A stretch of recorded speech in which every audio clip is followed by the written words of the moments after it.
હાલોલ નગરપાલિકામાં ભાજપનો કબજો। વધુ એક નગરપાલિકા કે જે ભારતીય જનતા પાર્ટીના ફાળે ગઈ છે એ છે હાલોલ નગરપાલિકા અને સાથે 9 નગરપાલિકાઓમાં ભાજપનું શાસન નક્કી। માણાવદર વોર્ડ નંબર 1 માં ભાજપની પેનલનો જીત થયો છે।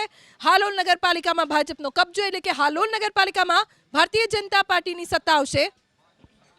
ગોંડલ તાલુકા પંચાયતની સુલતાનપુર બેઠક પર ભાજપની જીત થઈ છે। તળાજા વોર્ડ નંબર 3 માં ભારતીય જનતા પાર્ટીના 4 ઉમેદવારો એટલે કે એક પેનલનો વિજય થયો છે। દેવગઢ બારિયા વોર્ડ નંબર 1 માં ભાજપની પેનલનો વિજય થયો છે। ભારતીય જનતા પાર્ટી માટે આ સારા સમાચાર આવી રહ્યા છે। પણ સાથે સાથે સર જે સવાલ અત્યારે ચર્ચાઈ રહ્યો છે, આમ આદમી પાર્ટી, એસપી, બીએસપી, શું આ બધા કોંગ્રેસનો ઓપ્શન બની રહ્યા છે? 2027ની ભૂમિ તૈયાર થઈ રહી છે કે ફ્યુચરમાં એવું કહેવાતું ને ગુજરાત માટે ત્રીજો પક્ષ નથી ચાલતો, પણ હવે તો ત્રીજો, ચોથો, પાંચ પક્ષો આવી રહ્યા છે। તમે પ્રોપરલી જોશો ને તો અહીંયા પક્ષ કરતાં માણસો જીત્યા છે।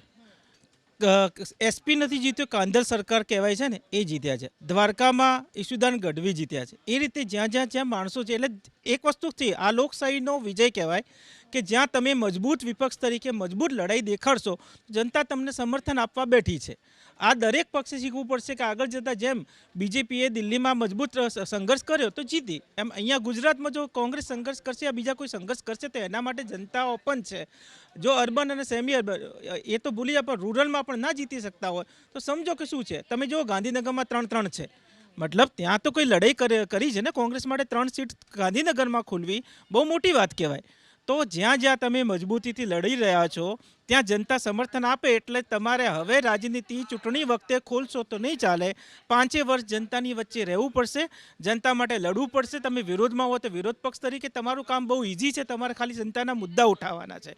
તો જનતાના મુદ્દા ઉઠાવતા રહેશો, જાગતા રહેશો તો જનતા તમારી પાછળ રહેશે ને સમર્થન આપશે। એ આ ચૂંટણીએ પ્રૂવ કર્યું છે। અને જો તમે પક્ષાપક્ષીમાં અંદરથી કોઈ પણ નેગેટિવિટીમાં પડશો તો ગિરીશ કોટેચાના પુત્ર પાર્થ કોટેચા સાથે થયું છે એવું પણ થઈ શકે છે।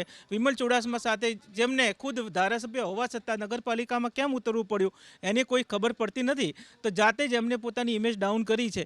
તો આ પણ સમજી વિચારી પૂરા મેનેજમેન્ટ સાથે ઉતરવું જોઈએ, એ દરેક પાર્ટીએ સમજવું જોઈએ।